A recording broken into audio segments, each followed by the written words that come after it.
7. La relation. On appelle relative ces choses dont tout l'être consiste en ce qu'elles sont dites ou dépendent d'autres choses, ou se rapporter de quelque autre façon à autre chose. Par exemple, le plus grand est ce dont tout l'être consiste à être dit d'une autre chose.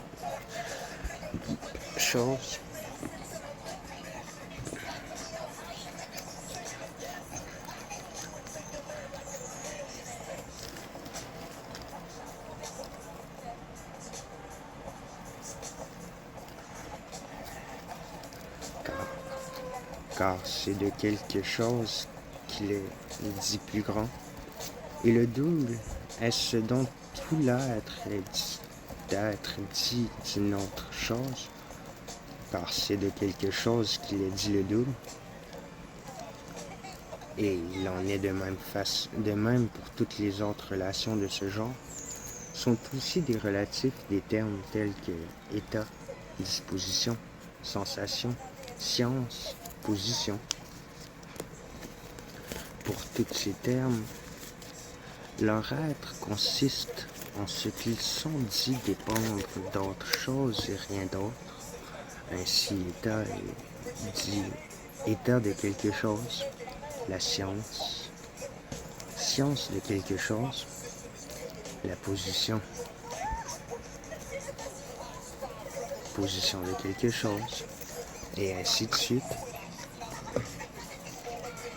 sont donc des relatifs les termes dont l'essence est d'être dit dépendre d'autres choses ou se rapporter de quelque autre façon à une autre chose.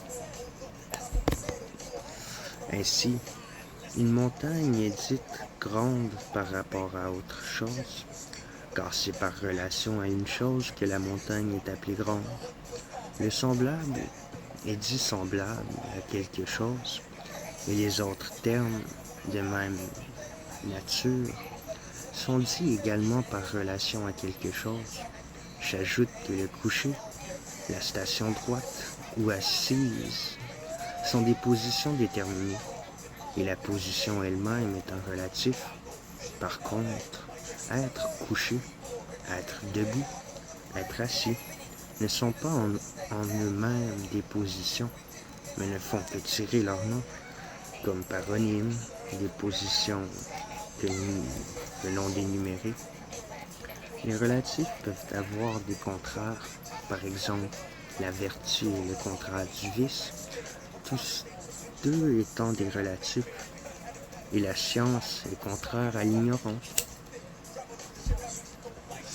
Cependant, tous les relatifs n'ont pas de contraire.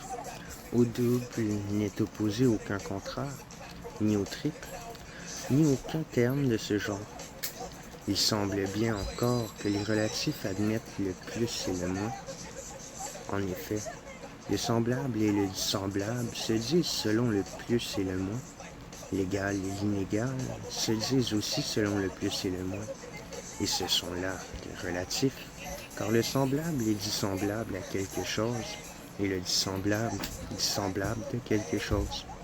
Pourtant, là encore, tous les relatifs ne sont pas susceptibles de plus et de moins. On ne dit pas du double qu'il est plus ou moins double, et pas davantage d'aucun terme de cette sorte. De plus, tous les relatifs ont leurs corrélatifs.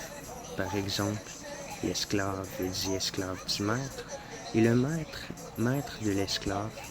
Le double de la moitié, et la moitié du double. Ce qui est plus grand que son plus petit, et ce qui est plus petit que son plus grand. Il en est de même de tous les autres relatifs, mais il y aura parfois une différence de cas dans l'énonciation. Ainsi, nous appelons connaissance la connaissance du connaissable, et connaissable le connaissable à la connaissance, sensation la sensation du sensible, et sensible le sensible à la sensation. Cependant, il y a des cas où la corrélation semblera ne pas se produire, C'est quand on n'a pas rendu de façon appropriée le terme auquel le relatif est rapporté et qu'on s'est trompé en l'exprimant. Par exemple, si on a donné l'aile comme relative à l'oiseau, il n'y a pas de corrélation d'oiseau à aile.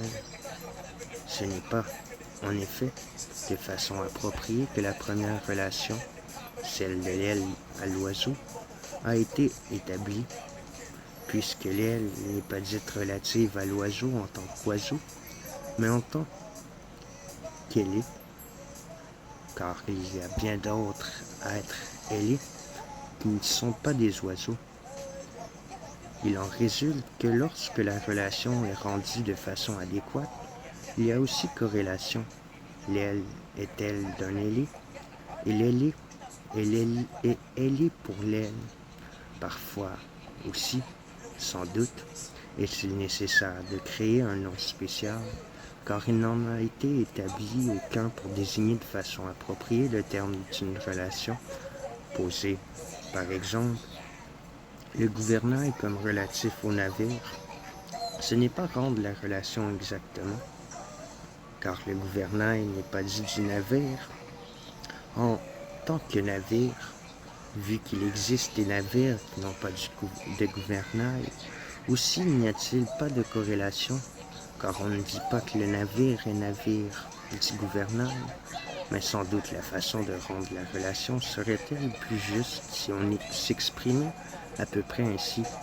Le gouvernail est gouvernail du pourvu de gouvernail, ou quelque autre chose d'approchant, puisqu'on manque de nom spécial. Il y a corrélation si la relation est rendue de façon appropriée, car le pourvu de gouvernail est pourvu de gouvernail par le gouvernail. Il en est de même dans les autres cas. Par exemple, la tête sera posée d'une façon plus appropriée comme corrélative du pourvu de tête que si elle est posée comme corrélative de l'animal, car ce n'est pas en tant qu'animal que l'animal a une tête, puisque beaucoup d'animaux n'en ont pas.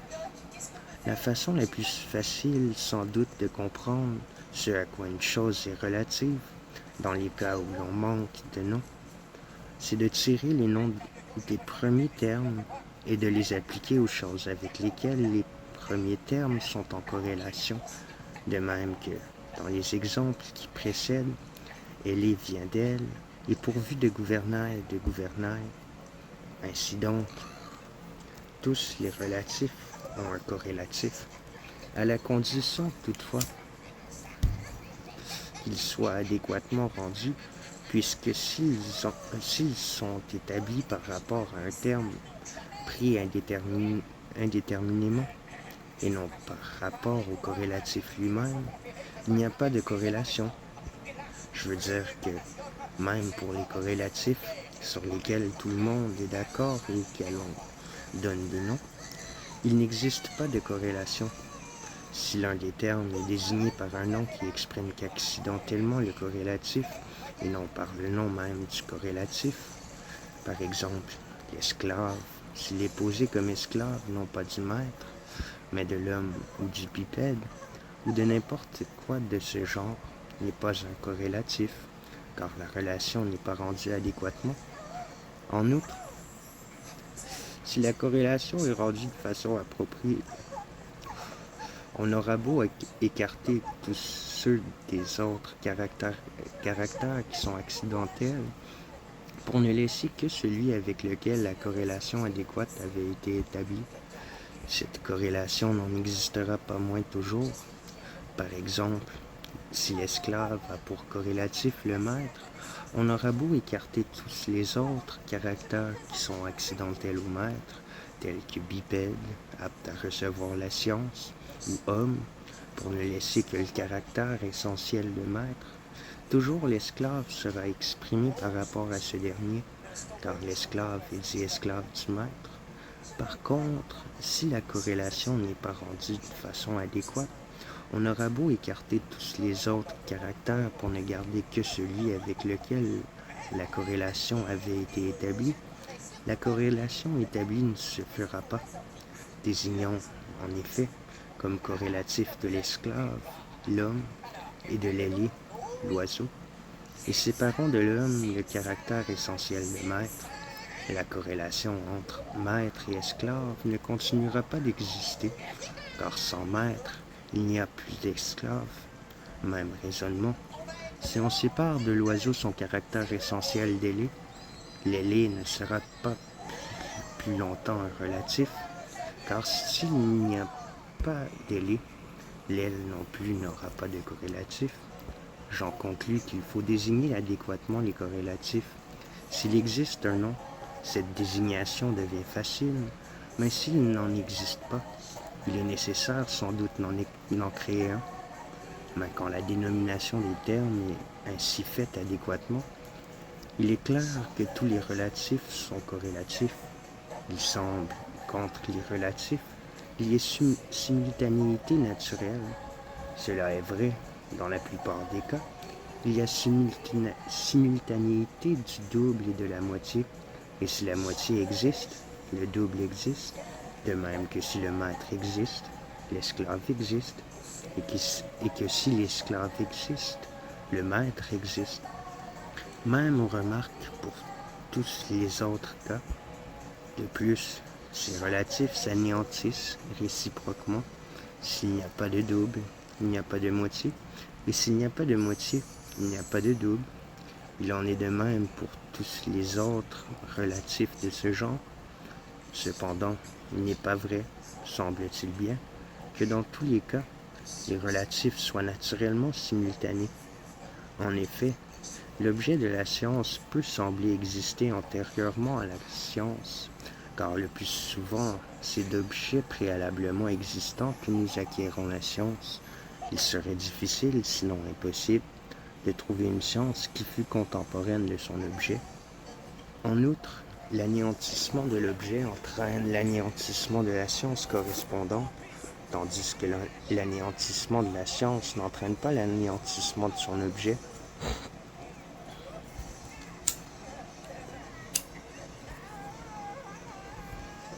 En effet, l'objet de la science n'existant pas, il n'y a pas de science, car il n'y aurait plus rien à connaître.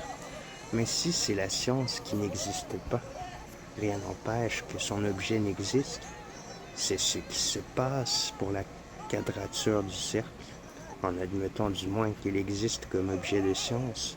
Nous n'en avons pas encore la science, quoiqu'en elle-même, elle soit objet de savoir.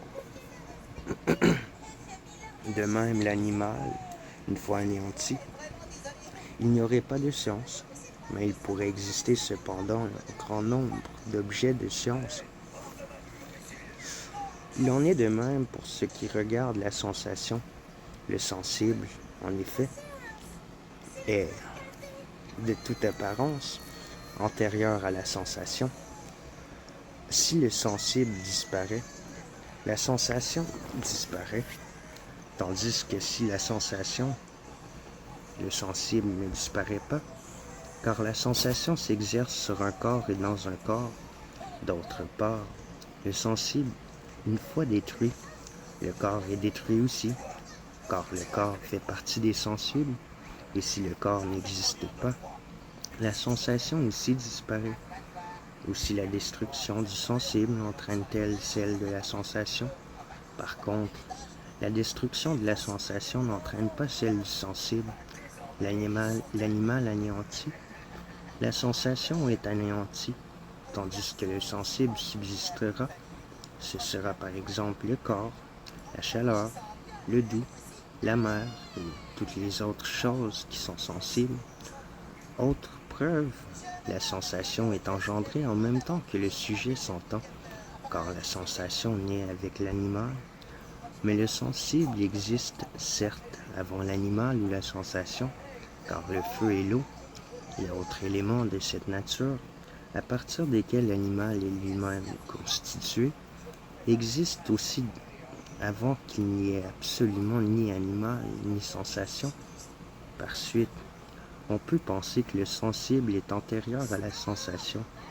La question se pose de savoir s'il est vrai qu'aucune substance ne peut faire partie des relatifs, comme cela semble bien être le cas, Aussi, on peut y ranger certaines substances secondes. Pour les substances premières, il est bien vrai qu'elles ne sont pas des relatifs, car ni les substances entières, ni leurs parties ne peuvent être relatives. On ne dit pas d'un homme qu'il est un homme de quelque chose, ni d'un bœuf un bœuf de quelque chose. Il en est de même pour les parties. Une main n'est pas dite une main de quelqu'un, mais la main de quelqu'un. Et une tête n'est pas dite une tête de quelqu'un, mais la tête de quelqu'un. Même solution pour les substances secondes, du moins pour la plupart. L'homme n'est pas dit homme de quelque chose, ni le bœuf bœuf de quelque chose. Pas davantage, le bois n'est dit bois de quelque chose, il est dit seulement propriété de quelqu'un. Dans les cas de ce genre, il est clair que la substance ne rentre pas dans les relatifs. C'est seulement pour certaines substances secondes que la question peut se poser. Par exemple, la tête est dite tête de ce dont elle est une partie, et la main est dite main de ce dont elle est une partie. Et il en est ainsi pour toute partie de même nature. Il en résulte que ces termes semblent bien être des relatifs. Si donc la définition qui a été donnée des relatifs était suffisante, il serait très difficile, sinon impossible, de prouver qu'aucune substance ne peut être un relatif. Mais si la définition n'est pas suffisante et qu'on doive appeler relatif seulement les termes dont l'être ne consiste en rien d'autre que d'être affecté d'une certaine relation, peut-être pourrait-on apporter quelques remèdes à cette incertitude. La première définition convient sans doute à tous les relatifs, mais le fait pour une chose d'être apportée à quelque autre chose ne la rend cependant pas essentiellement relative.